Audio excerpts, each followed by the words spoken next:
And welcome back to the Hot Lap, and we are asking what on earth is going on with Lewis Hamilton at Ferrari. It was meant to be a debut of epic proportions.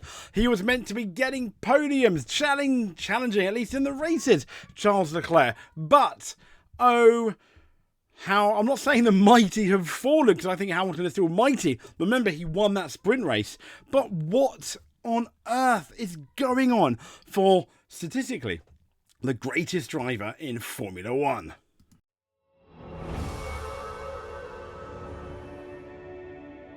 So this is the face that we are used to, the happy smiling face of Lewis Hamilton, the times when he was winning between 2014, well, he won before that obviously, and 2021. It was smart, obviously minus Abu Dhabi, but let's not get into that here. And now it's not so great. And the reason why, you just need to, it's kind of carried on from last year in relation to his Mercedes. Not particularly good. Sometimes he didn't do decent performances, and he, like Lando Norris, he was really hard on himself. For example, if we press play, I'm going to show you a couple of interviews. He's just completely downbeat. And if you think Lando Norris is destroyed, take a look at this guy. Was there a point where you did feel comfortable in the race today? No. There wasn't 1 second, no. So how hard is it then? What are you dealing with in the car, and how much work is I don't there know. to do? Clearly the car is capable of being P3, so... Yeah, I mean, he's not... Clearly, he's not blaming it on the car, but look at him. He's just absolutely destroyed. Charles did a great job today, so... He did. Charles I did can't do a great blame him job. for that. You don't have any idea why it's just not happening for you? No. All right, thank you.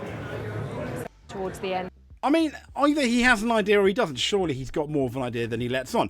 I don't think he's lost his speed as much as some people say. Hey, he put it on sprint pole and he won the sprint race. That was not that long ago, and you don't just change in a couple of Grand Prix. I don't think it's just like an on-off switch, albeit, yes, it has been for some drivers that maybe retired, but no.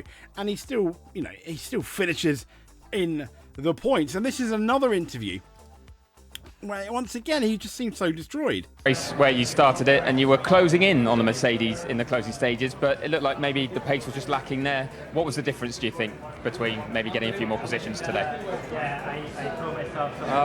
I just lacked grip. I lacked good balance. I was just fighting the car Balance. every corner. And nothing I did. I mean, he's going to say nothing I did. Is it a setup thing? This is what I'd like to know. Is it the way he sets his car? Should he go to the other side of the garage and be like, Charles Leclerc, I'm going to use your setups until I learn a bit more? Because at the end of the day, Charles Leclerc has been with Ferrari since 2019. Did good work. How much of that thing are you having to do during a race to try and get more performance out of the car and, I guess, respond to Every it? corner, almost every corner you do. Every corner. I mean, to be fair, there was a time in the Jeddah race where he was doing decent laps to the point where he was pretty much matching Charles Leclerc. But even then, on the radio, he wasn't particularly happy. Every lap, every time you're going around, you're trying to adapt to improve on that specific spot. Well, with the huge experience you have, now you've got a week off before the Miami Grand Prix. Is that going to be a key time for you to reflect on the start of the season, learn from it and put some plans in place? If you want to look at it positively, yes, but I mean, honestly, I don't think so. It's not going to make any difference. So, I mean, this is why, I mean, this defeatist attitude is almost annoying for Lewis. I paused it at a really bad... Wow! He's almost given us the wink, hey. But yeah, this is... I've completely lost track of what I was trying to say.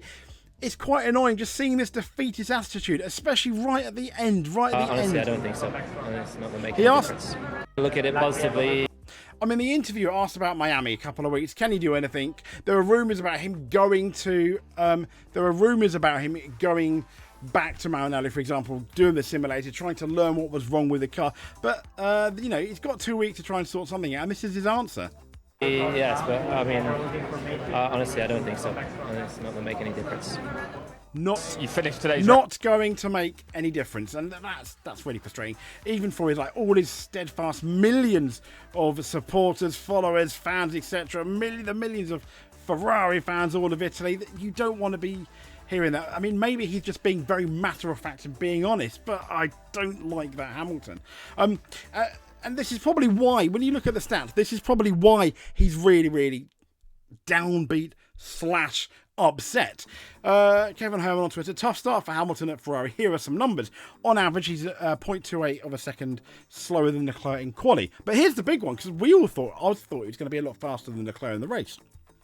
And at the moment, 0.38 seconds slower in the race. Last year's Sainz was 3,000ths behind in 300ths behind in quali and 500ths behind in the race. So far, Ham is also more behind Leclerc than Vettel was in 2019 and 2020, which is a bit of a concern, isn't it? When we think about it, qualifying battle between Charles Leclerc and his teammates. Yeah, gap to Ham, gap to Sainz, gap to Vettel. Obviously, that was Ericsson. So 0.282 in quali, it's not particularly great. I mean, let's be fair. No, is that Ericsson? I think it was Ericsson. He's not the fastest, let's say, person in the world. I thought this was interesting. Why is Lewis Hamilton struggling so much at Ferrari? This is from Top Gear. The 7-time champ finished half a minute behind his teammate in Jeddah. Don't get me wrong, there is hope. This is not a Lewis Hamilton bashing video.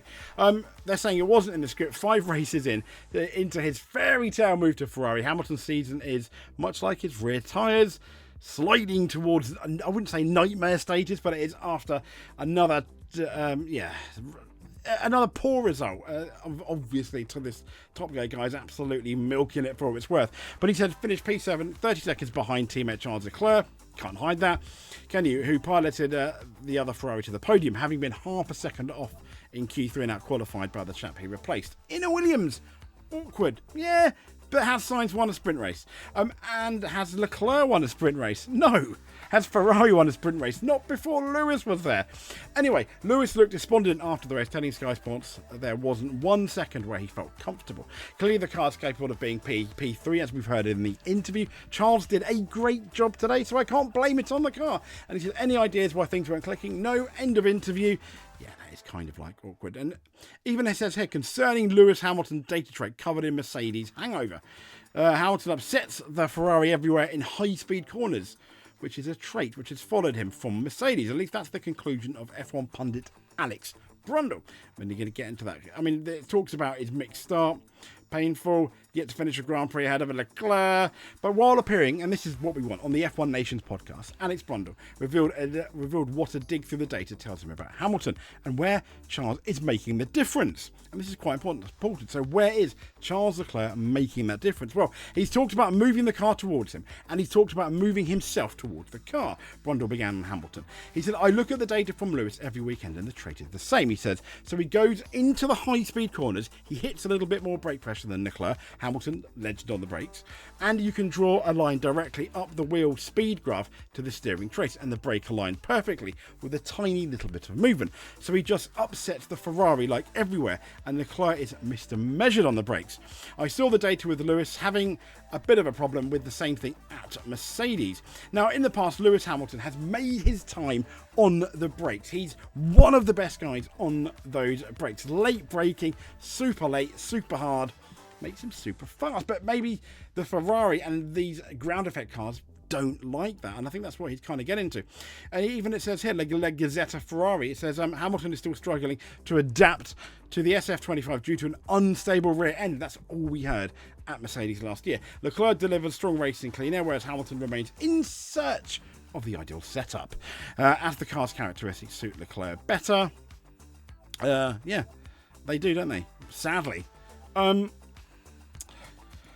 And this is what Franz Tost and Hamilton at Ferrari, a champion adapting. And so Tost reflects on Lewis Hamilton's early challenges. Hamilton showed during the sprint in China, saying what he's capable of when everything comes together. He said he's learning more about the car every day. The Ferrari is currently 2 or 3 tenths too slow.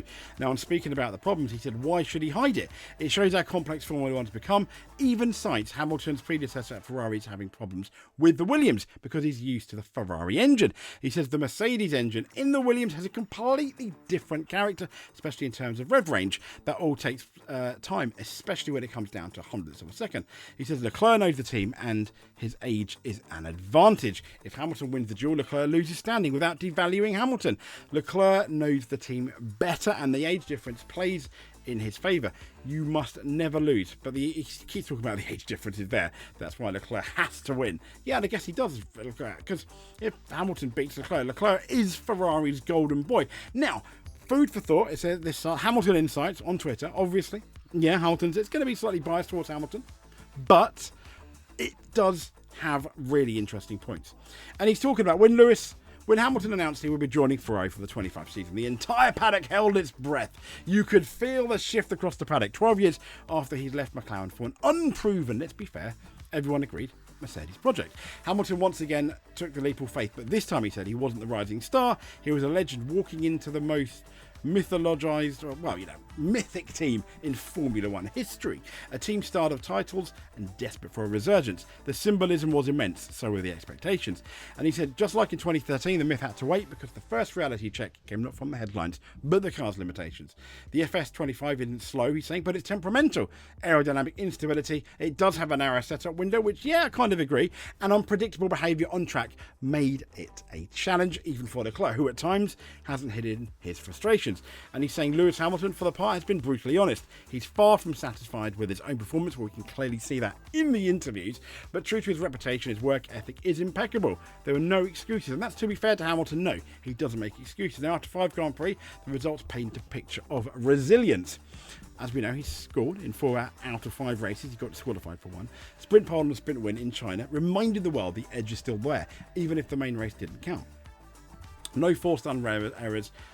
Not any clash, just clean, composed racing. And he's saying it's impossible not to draw parallels with Mercedes in 2013. When Lewis Hamilton went from McLaren, signed for Mercedes, he wasn't dominant, but they're saying consistent, strategic and patient. He laid foundations. He said the dynamic feels similar as it does now with his move to Ferrari, but he isn't setting the timing screens alight, but he's doing the job. More importantly, in a championship increasingly dominated by McLaren, Mercedes and Red Bull, he's helping Ferrari stay in the fight and rack up. Well, he kind of is, but Leclerc's doing better. And then the parallel with 2013 is tempting, but the contrast tells a richer story. Back then, Hamilton was a bold talent. In 2025, he arrives not as a rising star, but as a monument in motion, a driver whose name is already etched in history. Yes. What he brings to Ferrari isn't just experience of pace, it's gravity, it's a sense of direction. I kind of agree with that. So what deserves recognition at this stage? No costly errors, a sprint pole position in a car that was notoriously hard to tame, a sprint win that speaks to his instinctive brilliance. Yeah, a tone that's candid. And he's talking about not dazzling it. He's navigated with poise and intent. I mean, obviously, it's very pro Hamilton. And he says, as a matter of fact, I fully understand why the sport feels compelled to hold its most decorated driver to the highest standards. He's him after, he's Lewis Hamilton. I also get the perverse delight. Some of the established punditry, largely made of underachieving Formula racers, seems to take him watching him wrestle to adapt to his new environment. Looking at you, Croft. Oh, wow, looking even harder at you. But no, Brundle. What? Let's be clear, Leclerc is a phenomenal talent. Still, his first podium in 5 races wasn't earned in a vacuum. It came from a mix of sharp qualifying, smart race execution, and the fact that Lewis held off his most direct. Yeah, he did. To be fair, had Lewis not held off Norris for that long, maybe we would not be looking at a Ferrari podium. And he says, that being said, it's important for me to state that what we're witnessing isn't a decline. It's a I like that. A collaboration. Hamilton's 25 season isn't about proving he still has it, it's about showing that greatness evolves. It adapts, rebuilds, endures. In a sport obsessed with speed, he's offering something rarer: patience, perspective and purpose. I mean, yeah, he is. And the results may not yet shine on paper, but the shift is happening in the garage, in the data, in the culture. And if history has taught me anything, it's that when Lewis Hamilton begins to build, it's only a matter of time before the world watches him rise. Ferrari didn't just sign a champion, they signed a they signed a compass. Yeah, I do kind of get it. I mean, also remember, in Formula One, just like any other media, it is harsh, isn't it, when you look at the press, and you're only as good as your last race. So, say for example, I don't think it's going to happen, but Hamilton goes and wins Miami or gets on the podium. We're all going to forget about this, aren't we? But then at the race after, if he does bad, we're going to be reminded about it. But that is the fickle world of Formula One, sadly. But I want to bring back the smiling Lewis. Fingers crossed for Miami.